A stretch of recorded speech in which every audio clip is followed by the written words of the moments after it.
Welcome back to another episode of Meet the Pros. Once again, it's me, Sam Fiorella. I'm one of the administrators here at Echo Means Business. Today, we've got Jared from JC's Lawn Tips. Welcome, JC. Thank you for having me. Do you want to, how do people call you, Jared or JC? Either is fine. Normally go by Jared, but a lot of family and stuff kind of shortens it up to JC. So either is fine with me. So why don't we let everybody know? A lot of people have already kind of connected with you on the Echo Means Business app or forums. But why don't you for those people who haven't, tell them a little bit about you, your business, where you're located, all that kind of stuff. Sure, absolutely. So my name's Jared Crouse. I'm 21 years old. Started my business started mowing grass when I was 14. We're located in the Milwaukee, Wisconsin area, just outside, about 20 minutes west of Milwaukee. Milwaukee's a big city, so everybody knows Milwaukee when you're familiar with the Chicago area and stuff like that.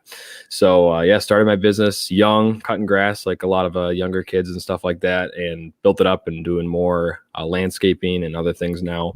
Now that I'm out of high school, and really taking it a lot more serious rather than just, cutting lawns back in the day, doing a lot more stuff. That's that's interesting. I love the story of when people stick with it. Right. We often in this community, all the interviews that I've done over the years and in the online conversations we have at Echo Means Business, you always hear the joke that, there's like a billion lawn care professionals in March and like 6 left in September. For sure. Because they can't cut it, either because of the amount of work or the heat that, a lot of states have to endure. Yet you stuck it through, not only through high school, but now you've turned it into a profession.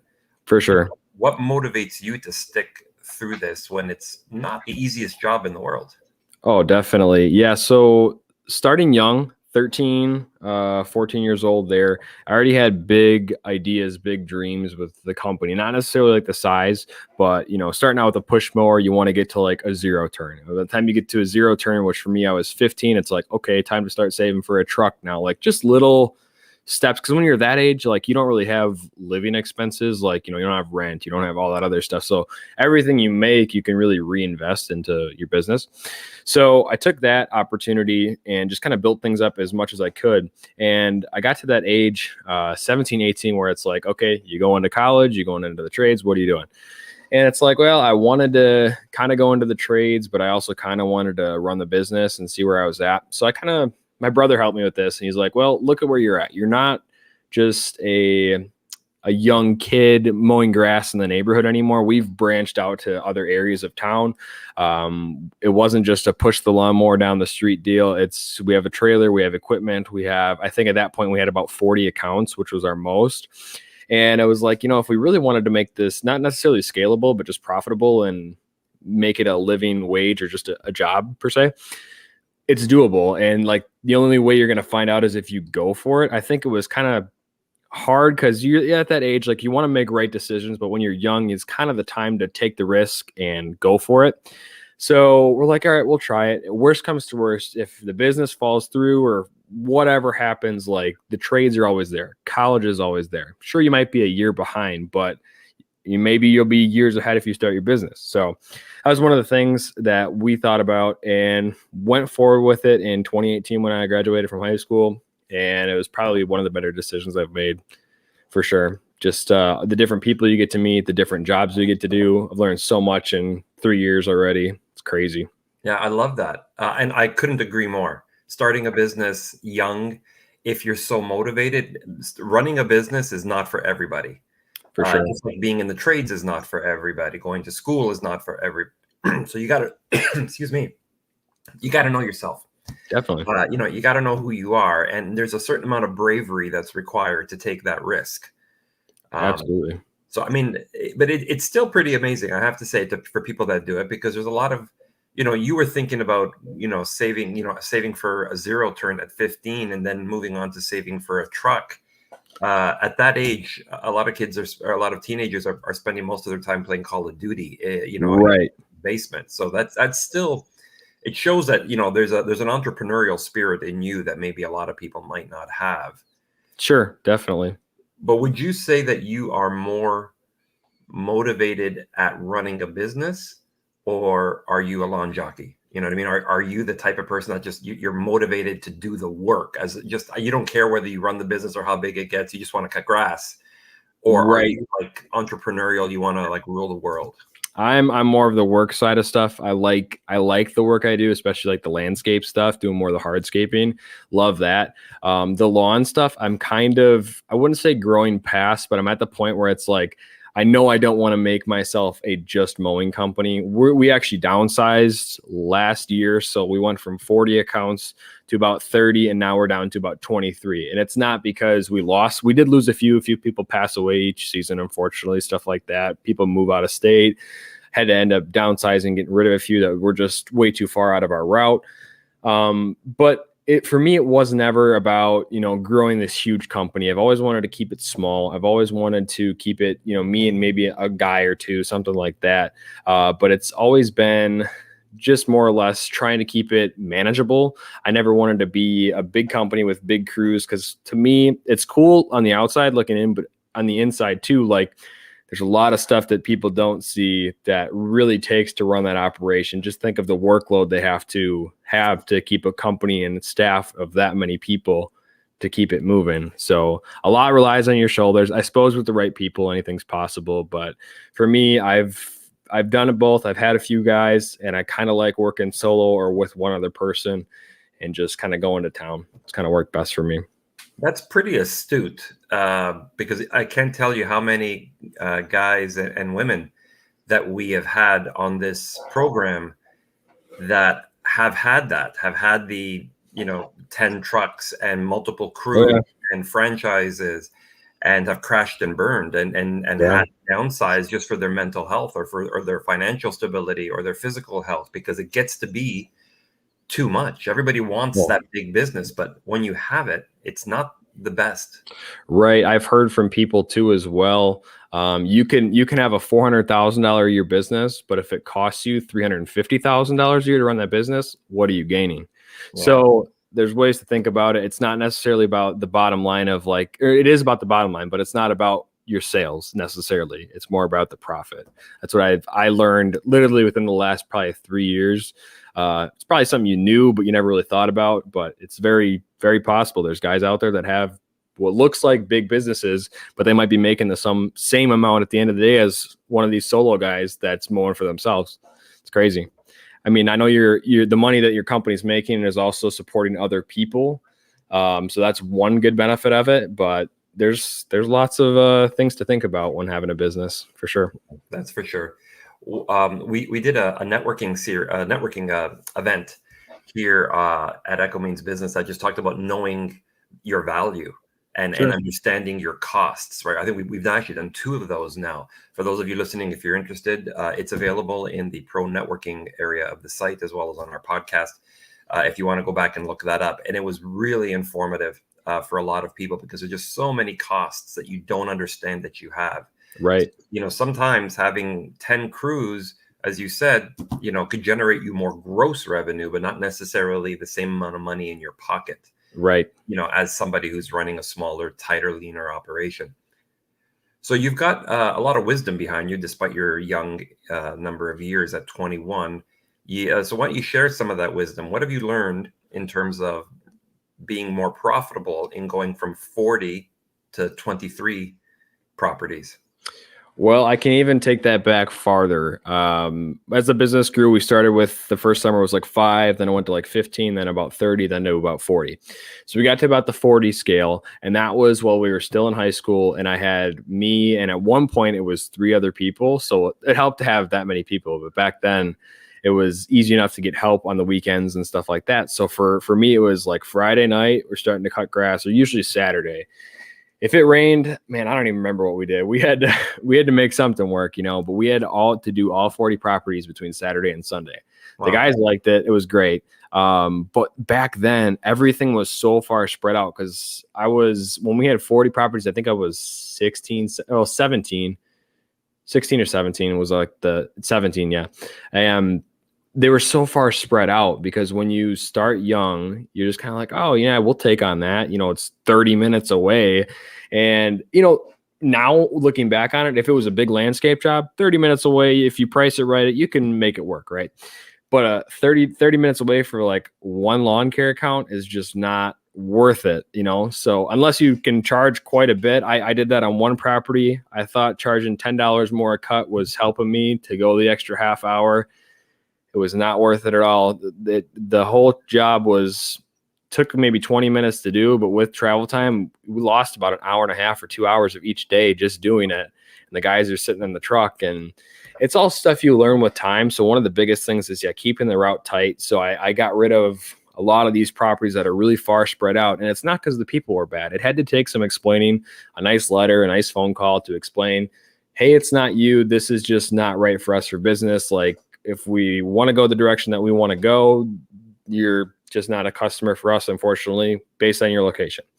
So kind of closed the route down a lot tighter, and it's now closer to my house, our shop location, and everything else. So that really helps. We have a couple things that are a little far away, about 20-ish minutes, but it all works out based on the route. You either just start there first or you end there first. So I'm happy with having those, because the other thing we did too is back in the day, some of those lawns were $10, $15 cheaper than what we charge now. So by charging more for some of these other ones, kind of makes up for those other accounts that we got rid of. Now, sure, we lost that revenue, I guess you could say, but you can also upsell on different services, hedge trimming, edging, aeration, any of those things. And you can get new clients in the same neighborhoods. That's another thing. People do door hangers. I don't market for new customers anymore. We're just busy enough, fortunately. But there's a lot of different ways to get same clients in the same area. And for me, it's been good having the smaller size business, because we're going from 40 people you have to deal with to it's really only 18 people I have to deal with. There's one guy we work for that has 5 properties. So I only have to talk to 18 people, and I don't really even have to talk to them. It's more or less email or text if we need anything. So cutting that down, and the revenue actually went up, believe it or not, with some other jobs, of course, but it's just kind of a no-brainer if you ask me. Deal with less people, make more money. Yeah, it's average ticket price, right? Average ticket Yeah. sale. It's what every restaurant wants. You know what I mean? They want to get a lot of people through, but they want to increase the average ticket price for everyone, because For sure. while people are sitting there, you want to maximize that table and that asset that you have. And it's the same thing with your people, right? You got so many hours in a day. If you can make more money from that same hour because you're doing more jobs or higher value jobs, or increase your price where, because you've got a better service, or because of lack of competition, whatever the case may be. These are all the factors that go into the marketing of your business and this, creation of your price. Definitely. You've indicated that you're also looking to do more of a, you don't want to be just cutting grass, that you're expanding into that area. So correct. You didn't study horticulture in college. You started this or you went full-time, I guess, right out of high school. Yep. How easy was it for you to pick up those other services? And what are the other services that you're currently marketing to those existing clients? So currently, I mean, it's not like for me, because I stay busy enough in the spring and the summer and stuff. I don't really do a ton of marketing to the clients. I have given them lists or send them emails of the services we offer. I'm not too pushy on it. I guess I could be, and probably land a few more sales. But it's there if they want extra services. We offer our hedge trimming, aeration, or no, we don't do aeration anymore. We used to. It just got to be too much because all the true greens, any lawn care companies around here, most of my clients already use those spray services because we don't do spraying. And from what I've heard, if you sign up for 5 spray applications, they give you a free aeration. So we kind of just stay away from it. It's very profitable if you know what you're doing with that. But we do, edging, like sidewalk edging and stuff, and gutter cleaning if it's a 1-story house, all that sort of stuff, leaf cleanups, anything like that. But where I'm getting more into now is decorative rock, mulch, patios, and retaining walls. So did a couple patios this year already, a couple small walls, nothing crazy yet, but doing more of the hardscaping. And that's where I really have a passion. At least this newfound passion I've had is doing some of these bigger projects. Is you leave a property and it's there for years to come. You cut grass, it's long again next week. So being able to change something for more than a week is kind of cool. The grass is still there. It's nice. It's consistent. It's every week. You're getting paid for it. But the landscaping, you definitely leave a very big impression when you leave. Yeah, for sure. Is that still a one-man kind of operation, or are you working with more people? I have one guy that works with me part-time, and he's usually just around for the mowing. And then I can usually scrape up some help sometimes if I need it with local guys in the area that run companies. If they have an extra guy around or whatever, we work that out. But I've invested in some equipment. I got a mini skid steer that is literally 3 people right there whenever I need it. So that helps tremendously. Yeah, there's some hand labor, but it's not too bad. I did both these patios this year, and they're both the same size. I did one of them by myself completely, and it took 4 days. And the other one I did with 2 other people for a day, and it took like 3 days. So it is what it is. Does it take a little bit longer? Yes. But again, at the end of the day, I'm walking away with all of the profit and not having to pay employees and all that stuff. Now, it is nice to have people, because at the end of the day, when I'm 40 years old, my back and my knees and everything else is not going to be thanking me for the work I'm doing now. But yeah, it's what it is. It's okay. You'll have money in the bank too. That's right. Maybe I'll be retired. Those pains in your knees. That's right. Now Milwaukee, you can get some pretty brutal winters out there. If not the snow, the cold and wind for sure. What do you do in the wintertime? How are you managing your business and your revenue at that time of the year? Yeah, so I used to do snow removal. I don't do snow removal anymore. I stopped doing it right after high school, just because I did it throughout high school. And the agreement I had with the clients that I had was that, hey, I'm not going to be there before school. Like, I can be there after 4, because I already had enough workload with school. I didn't want to push it to get up at 5, 6 in the morning to go shovel 8 driveways. It just wasn't worth it. It was a lot of work. I think I did it one winter. Yeah, the winter of my senior year was my last year doing it, and it was okay. I didn't make a ton of money doing it, and that winter was pretty brutal, so it kind of like left a bad taste in my mouth. I was like, I don't want to do this with shovels and snow blowers, because it was just a lot of work out there for 12, 14 hours doing 8 driveways. The pay didn't really balance out, but it was a good learning experience. A local friend in the area was looking for a plow driver, and I've been working with him for a couple of years. I'm actually going to we recently moved, and we're about a half hour away now. So I'm actually transitioning to a different snow removal job this winter. Unfortunately, liked working where I was, but it was just too far. So I have that now. And the reason I don't really do snow for myself is just because it's a lot to manage. And I've seen it from the guy that worked with Abel with law enforcement. That guy, I give him so much credit, because there's so much stress when that phone is ringing nonstop. It can be 3 in the morning and people are calling, why isn't my driveway cleared yet? It's like, it's 3 in the morning and it's still snowing. So just be patient. We got 8 more hours of snow ahead of us. So it's a lot of that. It's wear and tear on the truck. My truck, I can put a plow on it, but it's very long and it would be kind of hard to plow with. The toll it takes on the truck is just crazy. The plow itself is a lot of money. It's an extra insurance policy. You have to constantly be watching the weather. You can't really go on vacation in the winter, because you could be down in Florida for a week. If it starts snowing, who's going to plow your lot? So you got to have a backup plan for your route, your driveways, whatever. So it's just a lot to manage. Will I ever get into snow removal for myself? Maybe. There's a lot of money in the market. I know for sure. There's guys that make way more in the winter than they do in the summer. But it's also a lot more headache. We got a lot to manage between sidewalks and parking lots. There's something to be said about being able to take a month and a half off in the wintertime and enjoy your family, enjoy yourself. For sure. So because when, in the middle of the summer, you're working, 6, 7 days a week, long hours. Your body needs that break. So. Yeah. And I also use that time as well to kind of get stuff rolling for the next year. Get equipment maintained, everything like that. And, whatever else I can get done around the house. So it helps. Yeah.